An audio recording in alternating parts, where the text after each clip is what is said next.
Reubeuss TV mooy suñu télé. la chaîne de la vérité. tasaare leen. chers internautes ñu ngi fii ak ku ñuy wax Kodjo moom tamit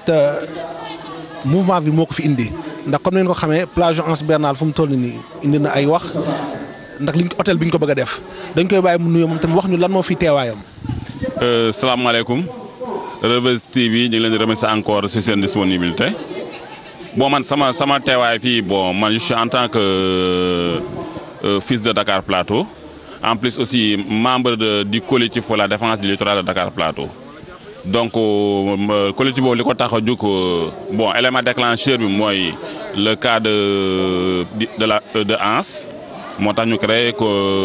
collectif bi donc tey dañuy ñëw fii donc rassembler les forces au moins pour ce combat là waaw parce que Anse Bernard moo fi nekk comme plage li fi dëgg nañ ko donc il faut se rassembler pour empêcher que loolu sotti quoi waaw franchement loolu moo tax ñu ñëw tey ci affaire bi quoi. gis nañu ci jamono yële wees at yële wees mën nañ ne stade Assane Diouf jëlee nañ ko fi tey plage Anse Bernard mën nañ ne patrimoine la ndax ku juddoo Dakar Plateau mën nañ ne fa nga jàngee fii tey ñu bëgg ko jëlaat xajaat ko ay doomu Dakar Plateau jël ko bu yàggee lan mooy dese waa Dakar Plateau. voilà loolu il faut tamit nit ñi dem à une réflexion plus poussée boo xoolee plateau fi mu nekk nii suñu doom yi amatuñu fu ñu fooye Reubeuss xale bi xëyantu wala stade lañu doon dem amatuñu fu ñu fooye amatuñu fenn fu ñu fooye plage bi boo xoolee la majeure partie plage Dakar Plateau gars yi occupé nañ ko li ñu dese mooy Anse là il y a un processus d'étouffement de la population de Plateau maanaam ñi ngi xoj doomu plateau yi fi ñuy dëkk nit fi nga xat fi nga nekk on dirait que c'est volontaire de pousser les gens ñu xat fii à quelle fin c'est une question qu'il faut se poser amala donc li xew ci Anse ñëpp dégg nañ ko nee nañ Anse nekk na joxuñ non ñun loolu suñu nekk ci loolu on parle de Anse nañu bàyyil suñ li des ci plage bi li des ci plage plateau nañ ñu ko bàyyil au moins nit ñi mën a am au moins goûter ci vue de plage parce que lii su ko bàyyee mu jàll dans peu de temps voir la mer sera un luxe pour nous maanaam pour gis géej gi sax dañuy fay fa lañ jëm xoolal corniche bi soo ko yëgee toll ci autoroute tribunal bi di nga presque ba Dantec di nga dox presque 1 kilomètre ci plage bi doo gis géej demal Cap Manuel mënatul nekk léegi fi ñu dese léegi gars yi bu ko jël non quand même il faut que les gens arrêtent et puis le conflit des fonciers bi nga déglu lu baax li ma lay wax fais bien attention di nga ko xam réalité sociologique d'une localité nga jënd fa am milliard am na loo xam ne doo ko def mënoo gis un doomu lébu bu am milliard du jéem a jënd Anse Bernard parce que dafa am historiquement lu fa xew wala li muy représenté Ndingler doo gis doomu Ndingler bu am lu mu am ay milliards dafa def lii parce que xam ne su ne am famille bi ko moom di nga lii il faut qu'on l'arrête ñu bàyyi nit ñi ñu dund ci jàmm ñun plateau on étouffe on est assailli de matin au soir à tous les niveaux am nañ au cadre de vie nañ ñu may jàmm bàyyi ñu géej gi xam nga la bu ñu mën a sàmm ñoom ñoo fi ñëw de fekk ñu fii bu ñu fekkee fii bëgg ñu xatal fii kam il faut qu'on arrête mais nous on va faire face à ça ah waaw dañu affaire ñoom du ñu bàyyi lii bu jàll ah waaw. gis nañu ne que géej ku sum moo fi nekk mooy porte du millénaire ak Anse Bernard te porte du millénaire ñëpp xam nañu danger bi ci ne chaque année li ñu fiy dégg ci doomu aadama yu ci ñàkk xale yu ci ñàkk seen bakkan kon tey suñu joxee Anse Bernard mu des boobu xale nar a dem foofu yan conséquences nar a am. non mais xam nga la loolu mooy dem leen xaru yi qu'on se dise la vérité plage yi fii reporter yoo xam ne mën nañu fa bañee Anse Bernard ci la bokk lagon gis ngeen nu mu demee xaaj nañ ko en deux am na sax keneen ku fa bëgg a def heureusement localité autorité municipale bi moo ko arrêté xam nga la léegi Anse bi ñuy dese léegi ñu war ko ñun mën a suñu doom yi dem foofa yow tu as une histoire à Anse moi j'en ai beaucoup de gens en ont l'autre jour il y a une personne qui a j'ai nagé plus de 50 ans à Anse et ça ce sont ces gens-là qui vont priver ça à nos enfants ou nos petits-fils de jouir de ça non quand même il faut qu'on arrête il faut ñu arrêter xam nga la mosu plateau mosu leen dégg ci leen mosoo dégg plateau ñu regroupé wu di xeex institut mais lii dafa ëpp dafa jéggi day wax nañu arrêté seen yii les gens ont besoin de vivre paisiblement fa ñuy dëkk ñun fii la ñu am bu ñëwee fa ñu jëm il faut que arrête xam nga la donc la population plateau s'est réunie ils vont faire face à ça hein voilà le président bu fekkee song na ko na corriger parce que décret de déclassification bu nekkee ça veut dire que am na lu ñu fa nar nañu arrêté seen yooyu doxalul dëkk loolu mooy indi problème dëkk dañuy bàyyi dëkk fu nit am suuf war fa am jàmm wala mu am lu mu dundee ñu bëgg ko benn nit jóge fële ca àll ba amu fa benn lien sociologique ni culturel bëgg a ñëw teg ca loxo quand même on arrête ça. nañu arrêté loolu c'est le moment de corriger et on appelle le président de corriger cette situation là voilà et on appelle à tous les fils de plateau de venir ne serait-ce pas pour ce combat là mais littoralu plateau bi la ñu wax. parce que am na ñoo xam ne nee nañ littoral bi la ñuy xeexal mais mosoo leen dégg ci plateau plateau ça fait partie de la localité les plus agressées ci littoral am te mosoo leen dégg ci lenn non Pasteur fa la doon footballé am mënatuñu nekk kenn la football la woon xoolal Cap Manuel ay Jaraaf ak yenn fa lañ doon defee hivernal loolu mënatul ne li ñuy dese fi mooy ans bi non quand même qu'on arrête nañu jàppale ngir yàlla bàyyi ñu ngi ngir yàlla bàyyi. voilà loolu laa moom lu may wax en partie et puis di remercier ñëpp et puis di faire appel à tous les fils de plateau ñu taxaw jàpp ci lii voilà parce que dëkk bi nag fi mu nekk nii nekk bu ciwo jógee rek nañu yuuxu quoi voilà mais sa boo xaaree ba téye dara sa loxo moom moomatul mu raw la quoi voilà. merci beaucoup merci beaucoup ah. Thiès moom moo ko jiite moom booy gis nañu tey Dakar Plateau xañ nañ leen stade Assane Diouf ñu jooy loolu. ñu xëyaat gis ne suñu mbedd yi marchand ambulant yi occupé nañ ko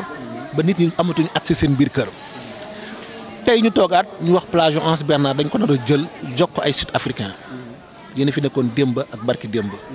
tey loolu bi nga ko déggee nu mu leen def. maa ngi leen di leen sant di leen gërëm ci li ngeen ma tànn seen micro ak seen caméra pour ñu mun a wax ci li nga xam ni mooy mbébétu waa Dakar Plateau donc pour tontu sa question lim nu def pour le moment su fekkee ni projet boobu dafa nekk lu projet bu taxaw bu antu naqarlu dañ koy naqarlu parce que comme que fii ci Dakar Plateau benn plage boobu rek moo fi des war nañu mun a bàyyi nit ñi ñuy mun a jouir ñu mun a bénéficier wu ci plage bi nga xam ni mooy plage bi nga xam ni moo fi des moom kenn. donc su fekkee nag loolu dañ koy xañ suñu doom yi dañ koy xañ suñu sët yi dañ koy méttitlu waaw loolu daal ñu ngi koy méttitlu bu baax a baax et ñi ñaan nag su fekkee ni loolu projet bu taxaw la ñoom ñu jël ko teg ko ci suuf parce que état lu nekk mën na ko waaw donc dañ koy ñaan loolu su fekkee ni lu projet bu taxaw la mu jël projet boobu teg ko ci suuf loolu lañ koy ñaan waaw. gis nañu ne autrefois Dakar Plateau cadre de vie bu neex la amoon tey soo leen gisee ni Dakar Plateau mel ni mu xatee géej gi amatuñ ci accès yéen tey ban jàngat ngeen ci am. waaw jàngat biñ ci am mooy autorités yi ñi fi ñëw yëpp jaar fi dañu waroon fexe ba di inspiré wu ci li nga xam ne moo xew ci yeneen réew yi nga xam ni ñoom plage yi dañ koy bàyyi population yi mun ci bénéficier wu mais su fekkee ni lu fu bailleur di ñëw rek am parce que am na xaalisam ne dafay jël dafay occuper li nga xam ni ñun moom lañ doon bénéficier wu bi ñu nekkee xale te loolu xale yi léegi war ci mën a jëriñoo loolu dañ koy ñaawlu voilà parce que dafa naa ni lépp loo xam ni dañ koy def ci fii ci littoral bi waroon nañu fexe mu doon loo xam ni nit ñi fi dëkk dañ ci bénéficier wu dañ ci am avantage mais su fekkee ni c'est au détriment ci ñi fi dëkk kon amul sens waaw amul sens parce que dëkk dafay am dëkk day am parce que partout dans le monde ñi nga xam ni dañuy defaraat tabaxaat réew mi dañuy jël sites yi nga xam ni ay am lañu te nit ñi mu doon njëriñ ci nit ñi jëriñ ci réew mi pour ñu mun ko identifier par rapport à ça dañ ko fay baax waaw dañ koy defaraat nag bàyyi ko fa mais doo ni rek su étranger yi ñëwee wala bailleurs yi ñëw rek nga jox ne la lii laa soxla rek yow nga jël ko jox leen ko comme ça sans pour autant mu doon ay études ay recherche yoo xam ni ëllëgi si biir am yooyu may wax ñu mun fi rester pour ñu mun a reconnaître dëkk bi su fi newul du doon lu baax waaw du doon lu baax dëkk nag day am dëkk day am waaw su amul am c'est pas la peine dootul dëkk waaw ak loo ko moderniser amu dëkk yi da nga ko fay bàyyi waaw. gis nañu ne alhamdulilah macha allah démb ak barki démb porté ngeen le combat lu jëm ci Dakar Plateau xeex ngeen ko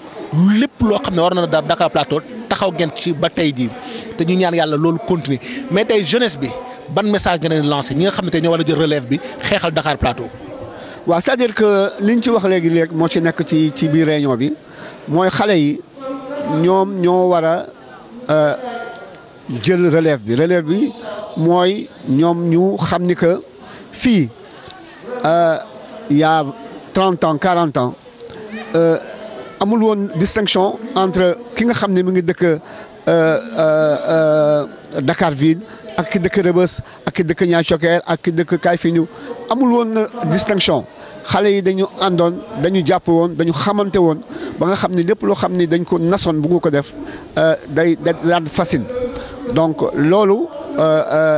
la xale yi war a def ànd mooy ànd bi mooy ñu fexe gën a jàppante ndax yàlla def na am na loo xam ni moo fi ne léegi te new fi woon xëy na mooy ASC yi à travers les ASC ñoom dañu war di fexe di dugalante di nekkante di waxtaanante parce que ñoom ñoo fi nekk comme ay entités yoo xam ni pour la jeunesse pour mun a communiquer avec la jeunesse donc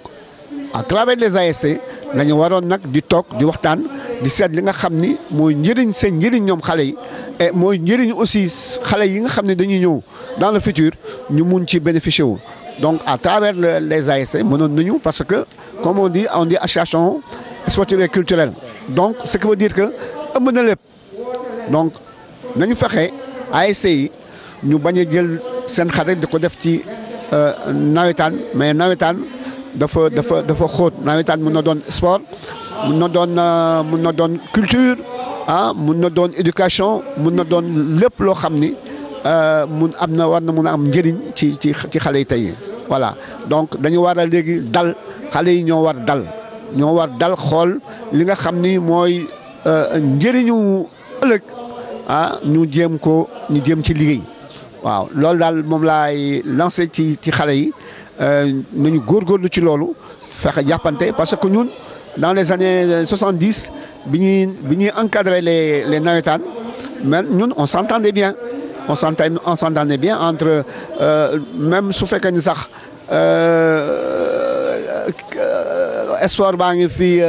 xëy na nit ñi daan nañu am y avait un peu de chauvinisme terewul aussi nit ñi dañ daan ànd dañ daan nekkante dañ daan waxtaan dañ daan déggu ci yenn li nga xam ni c'était l'essentiel pour faire avancer le Dakar Plateau. Mame Boye ñu ngi lay remercier ci vraiment entretien bu ndaw bi ñu def ak yow te di leen ñaanal yéen tamit ngeen yàlla bàyyi leen suñu kanam ngeen ñuy accompagner parce que soxla nañ leen trop. waaw de façon yàlla nangu ñaan yéen aussi dañ leen di ñaan. di ñaanal yàlla guddal seen fan yàlla may leen wér yàlla def entente ci seen biir ba nga xam ne xëy na ñun am na yoo xam ni xëy na peut-être réussir ñu ko ci suñu vécu yéen ngeen mu doon une continuité. Rebeuss TV mooy suñu télé. La chaîne de la vérité. tasaare leen.